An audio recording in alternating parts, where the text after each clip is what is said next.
হয়ে পড়ে গেলেন।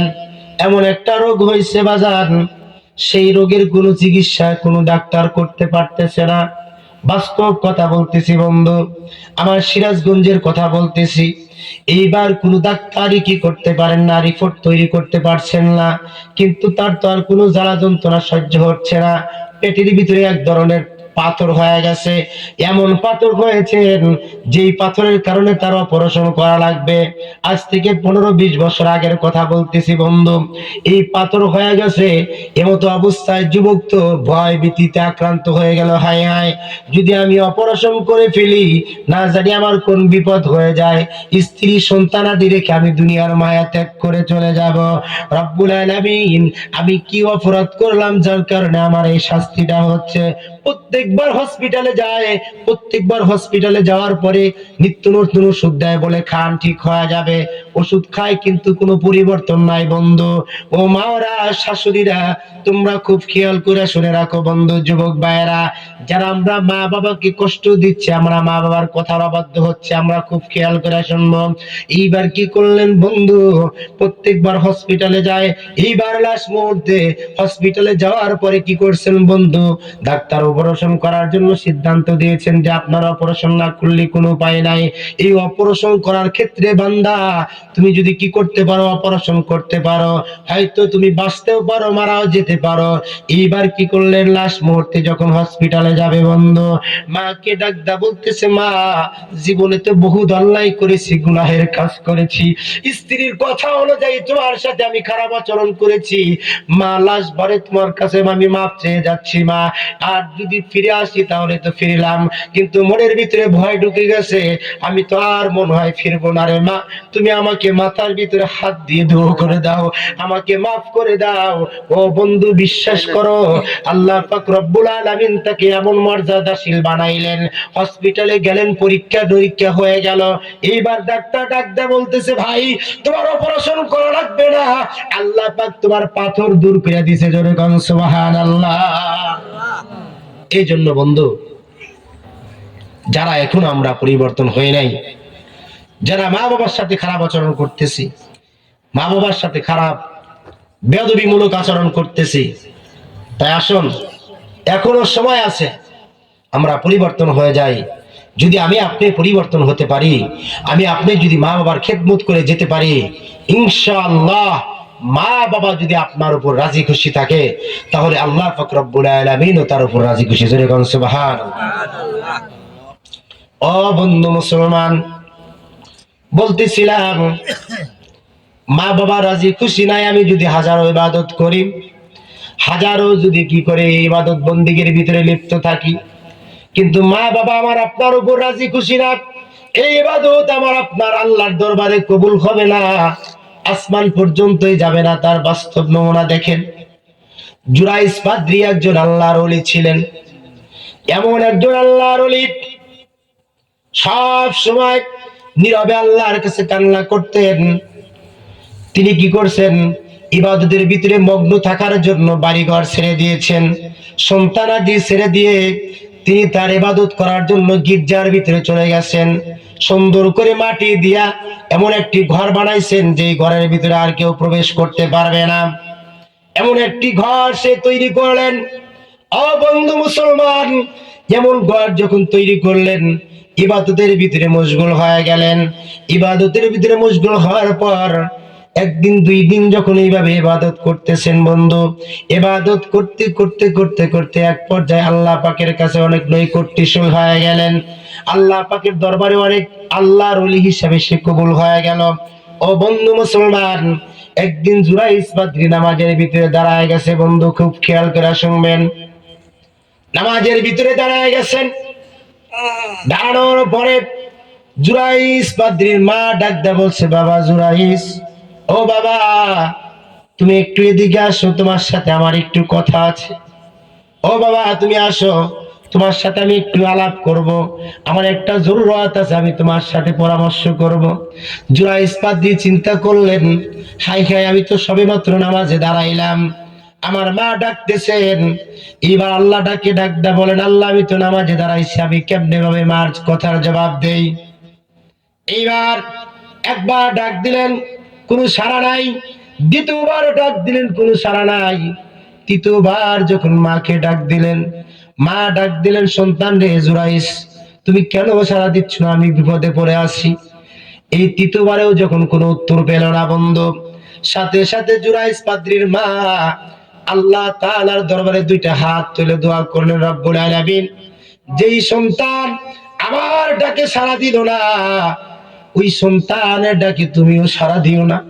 ওই সন্তান যেন মৃত্যুর আগ মুহূর্তে বেশ্যার অপবাদ নিয়ে দুনিয়া থেকে বিদায় নিয়ে যায়। জোরে কর নাউজুবিল্লাহ। ও বন্ধু মুসলমান, এ কি আজব ঘটনা! এইবার জুরাইস পাদ্রীর মা যখন এইভাবে হাত তুলে দোয়া করলেন, আল্লাহ পাক রব্বুল আলামিন এই দোয়াটা সত্যি সত্যি শুনে ফেললেন বন্ধু। এইবার কিছুদিন যাওয়ার পর হঠাৎ করে একজন সুন্দরী মেয়ে ওই গির্জার পাশ দিয়ে যাচ্ছিলেন। ঘটনাক্রমে একজন বকরির রাখাল ছিল বাজান। সুন্দরী মহিলাকে দেখে সে আর সহ্য করতে পারে নাই। সুন্দরী মহিলার প্রেমে পড়ে গিয়েছে। শুধু প্রেমেই পড়ে নাই, তার সাথে জেনায় লিপ্ত হয়ে গেছে বন্ধু। জেনায় লিপ্ত হওয়ার পর এক পর্যায়ে এই স্ত্রীর গর্ভে সন্তান জন্ম নিল। কিন্তু এমন মরুভূমি এলাকায় কে কাজটা করলো? কোনো লোক খুঁজে পাওয়া যাচ্ছে না। মেয়েকে কি করলেন? বাদশা ডাক দেয়া বললেন, তোমার সাথে কে আকামটা করছে? তোমার সাথে কে জেনা করেছে? যে সর্বনাশ করেছে তার কড়া বিচার হবে আমার আদালতে। বন্ধু মুসলমান বাবাজিরা আমার লক্ষ্য করে শোনেন। এইবার কি করলেন? মেয়ে ডাক দেয়া বললেন, বিচারক সাহেব, ও বাদশা জাহাপানা, আপনার কাছে আর্জি পেশ করে আপনি এটা কড়া বিচার করবেন। বলে কেমন বিচার? বলে এই কাজটা করেছে জুরাইস পাদ্রী, আমার সাথে এরকম জেনা ব্যভিচারের কাজটা করেছে। বাদশা জাহাপানা কি করলেন?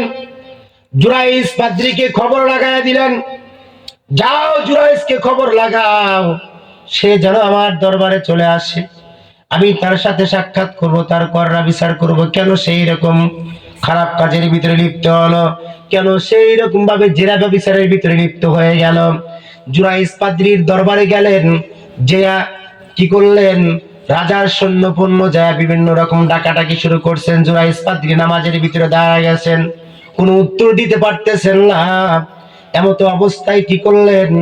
দীর্ঘ সময় পর্যন্ত যখন জুরাইস পাদ্রী নামাজের ভিতরে মগ্ন ছিলেন, উত্তর না দেওয়ার কারণে তার সৈন্য বাহিনীরা কি করলেন? ছাদের উপর উঠে আস্তের ভাবে ছাদটা ভেঙে ফেললেন। ও বন্ধু মুসলমান, ছাদ ভেঙে দেখেন জুরাইস পাদ্রী নামাজের ভিতরে দাঁড়ায় আল্লাহর সিজদায় ভিতরে কান্নাকাটি শুরু করে দিয়েছে বন্ধু। ও বন্ধু মুসলমান, তার সৈন্যরা ডাক দিয়ে বলতেছেন, তুমি আর কান্নার সময় পাইলা না? আকাম কইরা বৈশা এখন আল্লাহর কুদরতি পায়ে পড়ে তুমি কান্নার ভান ধরতেছো? তোমার এই ধান দাবির সময় শেষ। চলো বাদশার দরবারে চলো, তুমি যেই কাজ করেছো এর জন্য তোমাকে কঠিন সাজা হবে। ও বন্ধু মুসলমান, খুব খেয়াল করে শুনবেন, কঠিন সাজা হবে। এবার কি করলেন? জুরাইস পাদ্রীকে ধরে নিয়ে গেলেন, ধরে নিয়ে বাদশার দরবারে হাজির করা হলো। বাদশা ডাক দেয়া বলল, হে জুরাইস, কি ব্যাপার? তুমি এরকম ভাবে কি করেছো? একটা মহিলার সাথে তুমি জেনা ব্যভিচারে লিপ্ত হয়েছো। আমরা তো ভেবেছিলাম তুমি একজন খাঁটি আল্লাহর ওলি, তোমার দ্বারা এরকম গুনাহের কাজে লিপ্ত হওয়া কখনোই সম্ভব নয়। কিন্তু তোমার প্রতি আমাদের ধারণাটা বড়ই ভুল ছিল। ও বন্ধুরে, খুব খেয়াল করে শোনেন। এইবার জুরাইস পাদ্রী ডাক দেয়া বলতেছেন, কি আশ্চর্য কথা! আপনারা এই সমস্ত কথা কোথা থেকে বলতেছেন? আমি তো কোনো জেনা ব্যভিচারের ভিতরে লিপ্ত হয় নাই, কোনো মেয়ের সাথে তো আমার কোনো সাক্ষাৎই হয় নাই। ওই মহিলা ডাকদা বলতেছেন, না না বাদশা জাহাপানা, এই জুরাইস পাদ্রীর কথা আপনি শুনেন না, সেই আমার সাথে কি করেছে? জেনা ব্যভিচারের ভিতরে লিপ্ত হয়ে গেছে। এইবার জুরাইস পাদ্রী তার জিহনের ভিতরে হঠাৎ বাড়ি খেয়ে গেল, আমার মা যে আমাকে ডেকেছিলেন, আমি মার ডাকে সাড়া দিতে পারি নাই। আমার মা যে আমার জন্য কি করেছেন? বদদুয়া করেছেন। আল্লাহ মনে হয় সেই বদদুয়াটা তার কবুল করে নিয়েছে। জোরে কোন সুবহানাল্লাহ। ও বন্ধু মুসলমান বাবাজিরা আমার, এইবার জুরাইস পাদ্রী তার দৌড়াইয়া তার মায়ের কাছে ছুটে গেলেন, মা, আমি তো নামাজের ভিতরে দাঁড়িয়েছিলাম, তোমার ডাকে সাড়া দিতে পারি নাই, তুমি আমার জন্য যেই বদদুয়াটা করেছো, আল্লাহ পাক হয়তো সেই দোয়াটা কবুল করে নিয়েছে, যার কারণে ও মা আজকে আমি একটা মিথ্যা অপবাদের ভিতরে লিপ্ত হয়ে আছি মা। যেই গুনাহের কাজটা আমার দ্বারা সম্ভব না, আমি এই গুনাহের কাজটা করি নাই। রব্বুল আলামিন তোমার দোয়াকে কবুল করে নিয়ে আমাকে তো এই গুনাহের কাজের ভিতরে লিপ্ত করে দিয়েছেন, মিথ্যা অপবাদের ভিতরে আল্লাহ পাক রব্বুল আলামিন আমাকে গ্রেফতার করেছেন। ও মা, তুমি যদি আমাকে মাফ না করে দাও, আমার এখান থেকে ছোটার কোনো রাস্তা নাই। মা ডাকদা বললেন, রব্বুল আলামিন আমি যে দোয়াটা করেছিলাম আল্লাহ, সেই দোয়াটা তো আমি অন্যায় করে ফেলেছি, আমার সন্তানকে আপনি মাফ করে দেন, এই মিথ্যা অপবাদ থেকে আপনি মুক্ত করে দেন। জুরাইস পাদ্রী দৌড়ায়া বাদশার দরবারে চলে গেলেন বন্ধু। বাদশার দরবারে যাওয়ার পরে জুরাইস পাদ্রী ডাক দিয়ে বললেন, হে বাদশা জাহাপানা, যে মেয়েটা আপনাকে মিথ্যা অপবাদ দিয়েছে, যে মেয়েটা আমার ব্যাপারে কি করেছে, খারাপ কথা বলেছে, আপনাদের ভিতরে খারাপ কুমন্ত্র অন্তরের ভিতরে ঢুকায় দিয়েছে, ওই মেয়েটাকে আপনি ডাক দেন, আমি তার সাথে কথা বলবো। ও বন্ধু, সাথে সাথে তো ওই দিক দিয়ে মা আল্লাহর দরবারে দোয়া করে দিয়েছেন, আল্লাহ পাক তাকে মাফ করে দিয়েছেন। জোরে গান সুবহানাল্লাহ। ও বন্ধু মুসলমান বাবাজিরা আমার, এইবার মেয়েকে ডাক দিয়ে বললেন, মেয়ে তুমি সত্য কথা বলবা, আমি কি তোমার সাথে জেনা ব্যভিচারের ভিতরে লিপ্ত হয়েছিলাম? মেয়ে ডাকতে বলে, হ্যাঁ আপনি তো আমার সাথে জেনা ব্যভিচারের ভিতরে লিপ্ত হয়েছেন, আপনি আমার সাথে জেনা করেছেন, এই পেটের ভিতরে যে সন্তানটা আছে সেটাও আপনার সন্তান, অতএব বাঁচার কোনো আর রাস্তা নাই। এইবার জুরাইস পাদ্রী সন্তানের মহিলার ওই পেটের ভিতরে শাহাদত আঙ্গুল দ্বারা ইশারা করে ডাকদা বললেন, যে আল্লাহ তোমাকে পেটের ভিতরে দিয়েছেন, পেটের ভিতরে যে আল্লাহ তোমাকে খাওয়াচ্ছেন, যে পেটের ভিতরে আল্লাহ তোমাকে জীবিত রেখেছেন, ওই আল্লাহর উপর ভরসা করে বলছি, ওই বাচ্চা তুমি পেটের ভিতরে থেকে আওয়াজ দিবা, যে আওয়াজ শুনে আমি জুরাইস পাদ্রী সত্যায়িত হয়ে যাব যে আমি গুনাহের কাজ করি নাই। বন্ধু মুসলমান, এইবার কি করলেন, যখন পেটের ভিতরে আঘাত করলেন, শাহাদত আঙ্গুল দ্বারা আঘাত করে তিনি কি করলেন, তার তথ্যটা সত্যায়িত করার জন্য জিজ্ঞাসা করলেন যে তুমি কার সন্তান, তুমি কার সাথে তুমি জেনা, তোমার মা কার সাথে জেনা করেছেন, যেই জেনাহের কারণে তুমি হয়েছ, তুমি সত্য কথাটা বলে দাও। ও বন্ধুরের সাথে সাথে কি করলেন, যখন এই কথাটা বললেন জুরাইস পাদ্রী, বলার সাথে সাথে পেটের ভিতরে থেকে আওয়াজ আসলো, না না, এই জুরাইস পাদ্রী আমার বাবা না, আমার মায়ের সাথে একজন বকরির রাখাল কি করেছেন, জেনা করেছেন। জোরে গান সুবহানাল্লাহ।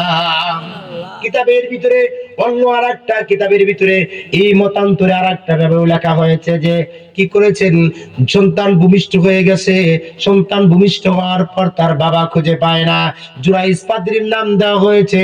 সন্তানকে সরাসরি যায় জুরাইস পাদ্রী জিজ্ঞাসা করেছেন, হে সন্তান, যে আল্লাহ তোমাকে জীবিত রেখেছেন, যে আল্লাহ তোমার মার পেটে তোমাকে জীবিত রেখেছিলেন, যে আল্লাহ কিয়ামতের দিন বিচার করবেন, ওই আল্লাহকে সাক্ষী রেখে বলতেছি সন্তান, তুমি আসলে কার সন্তান, তুমি সত্য কথাটা বলে দাও।